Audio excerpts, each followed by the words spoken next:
एक साधे सब सधे, सब साधे सब जाय, स्वामी सब साधे सब जाय।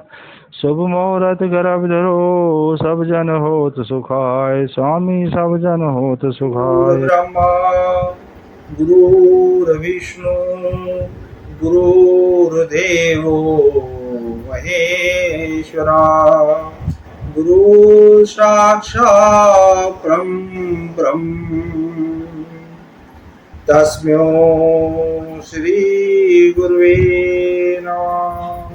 तस्मै श्री गुरुवे नमः। साथियों नमस्कार। आपका सरंगी ज्योतिष संस्थान में बहुत बहुत स्वागत है। आपने मुझे बहुत सराहा, बहुत प्यार दिया, आपका बहुत बहुत धन्यवाद। अब हमारा परिवार सब्सक्राइबर्स का ही 125 से ऊपर हो चुका है। इसके लिए मैं आपका हृदय से धन्यवाद करता हूँ, बहुत बहुत धन्यवाद करता हूँ। आप लोग ऐसे ही मेरे को प्यार बनाए रखिए। मैं आपको नित्य नई नई जानकारियाँ देने का प्रयत्न करूँगा और आशा करता हूँ इन सब जानकारियों से आपको लाभ होगा। और आप सब लोगों से अनुरोध है कि इस ज्ञान का प्रचार कीजिए ताकि ज़्यादा से ज़्यादा लोगों को ये पता लगे कि गर्भधारण मुहूर्त निकाल के गर्भधारण करने से कितना अधिक लाभ होता है कि उसकी कल्पना हम कर नहीं सकते। इस तरह से आपको सब जानकारियाँ मिलती रहती हैं। आज हम एक और नया योग लेंगे और ये योग साधारणतः है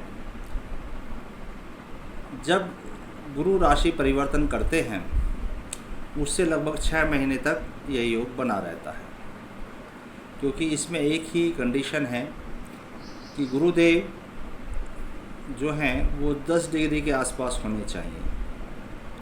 तो जैसे ही गुरुदेव राशि परिवर्तन के कुछ एक आध महीना होगा उसके बाद से गुरुदेव का जो है वो अंश बढ़ जाएंगे।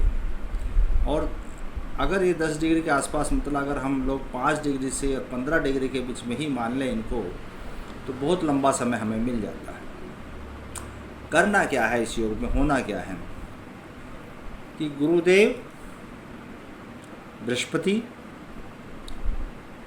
जातक का लग्नेश और जातक का राशेश, कोशिश करो ये तीनों के तीनों केंद्र में स्थापित हो जाए। जितने भी अधिक ग्रह केंद्र में स्थापित हो जाएंगे इन तीनों में से, उतना ही जातक का भाग्य सौभाग्य उज्जवल हो जाएगा और वह इस संसार में बहुत ही सुखद आनंदित जीवन व्यतीत करेगा। यदि तीनों हो जाएं तो बहुत अच्छा है, 3 में से 2 हो जाएं तो और भी अच्छा है, और यदि एक भी हो जाता है तो भी आपका लाइफ सुखद हो जाएगी, इसमें कोई दो राय नहीं है। पर कोशिश करें कि जब आप गर्भधारण मुहूर्त निकाल रहे हैं तो गर्भधारण मुहूर्त के द्वारा ये कोशिश की जानी चाहिए कि तीनों के तीनों ग्रह केंद्र में हों और तीनों ग्रहों की जो अंश हैं वो अंश 10 डिग्री के आसपास रहें, केंद्र में हों और तीनों ग्रहों के अंश 10 डिग्री के आसपास में रहें। कौन कौन ग्रह हैं वो मैं आपको फिर एक बार पुनः बता देता हूँ। एक है लग्नेश, एक है राशेश। राशेश वो होता है जिसमें चंद्रदेव बैठे हों, उस राशि का स्वामी, और एक है स्वयं गुरुदेव।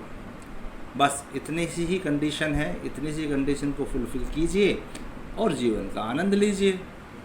कितनी अच्छी बात है। तो आप लोगों से मैं अनुरोध करता हूँ, सभी लोगों से ये विचार करता हूँ, अनुरोध करता हूँ कि गर्भधारण मुहूर्त निकालिए। आप लोग छोटी छोटी चीज़ों से भी जीवन में अत्यंत खुशी हो जाती है, ऐसा खुश मिल जाता है कि आप उसकी कल्पना नहीं करते हैं। बड़े बड़े योग में कम मिलेंगे। मैंने पिछली कल की ही वीडियो में बताया था कि एक योग 30 साल के बाद ही बनेगा, परंतु जो योग हमें हर साल बन रहा है, लगभग हमें 6 महीने तक प्राप्त हो रहा है, उस योग का फ़ायदा क्यों नहीं उठाते हम लोग? उसका भी फ़ायदा उठाइए, क्योंकि उन योगों का फ़ायदा उठाने के लिए तो हमारा जीवन का अधिकार है। जो 30 साल में योग बनेगा उसमें तो कुछ ही लोग आएंगे ना, उस पीरियड के अंदर, उस पीरियड में कुछ ही लोग आएंगे। मतलब ये मानने के चल सकते हैं हम लोग, एक अरब लोगों में से मान लो उसमें 5,000 लोग आ गए, 10,000 लोग आ गए, तो बहुत कम लोग हैं उसमें। तो परंतु इसमें तो 1 अरब के 1 अरब हैं। तो इन योगों का फ़ायदा उठाया जा सकता है। जो उस समय के योग होंगे उस समय के आचार्य लोग देखेंगे, जो इस समय योग की फ़ायदा आप ले सकते हैं इस समय के आचार्य लोग देखेंगे। आप गर्भधारण मुहूर्त धारण कीजिए और योगों का फ़ायदा उठा के अपने जीवन को, अपने बच्चे के जीवन को, अपने जीवन को आनंदमय बनाइए। मैं तो यही कहना चाहता हूँ आपको। आज का योग बहुत सिंपल साधारण सा योग मैंने आपको बताया है, इसका आप फ़ायदा पूर्ण रूप से उठा सकते हैं, इसमें कोई दो राय नहीं है। चलिए फिर आगे मिलेंगे। ये जानकारी आपको अच्छी लगी हो तो इस वीडियो का प्रचार कीजिए, प्रसार कीजिए और ज्ञान को फैलाइए और नोटिफिकेशन बेल दबाओ, वीडियो को शेयर करो, अधिक से अधिक लोगों को जानकारी प्रदान करो। आप लोगों का बहुत बहुत धन्यवाद। फिर मिलेंगे अगले वीडियो में। धन्यवाद।